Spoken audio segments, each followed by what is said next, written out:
Hey guys good morning. আৰু এয়া দেখিছে ন ফুলৰ খেতি। মই বৰমাহঁতৰ তাত আছোঁ আৰু ফুল যিকি নহওক ভাল লাগে ন এনেকৈ ফুলি থাকিলে। আৰু এয়া দেখিছে নহয় আহিয়ে খোৱাত ব্যস্ত। মোৰ তাৰপৰাতো খাইছোঁৱেই, ইয়াৰ পৰাও খাইছোঁ। এয়া হৈছে ভাগিন পোৱালি।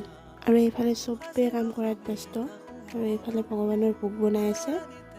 এইফালে আমি চিধা আহিলে দেখা পাম বৰদেউতা আৰু পুৰোহিতক আৰু কাম কৰি আছে।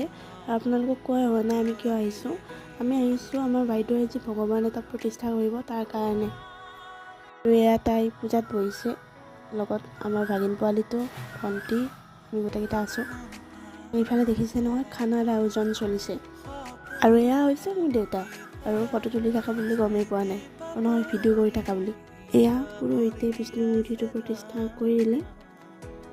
আৰু ইয়াৰ পিছত মোৰ আৰু ভিডিঅ' কৰা নহ'ল, সেইকাৰণে আজিৰ ব্লগটো মই এইখিনিতে শেষ কৰিছোঁ কেইখনমান ফটোৰে। আৰু নতুন এটা ব্লগত পুনৰ লগ পাম।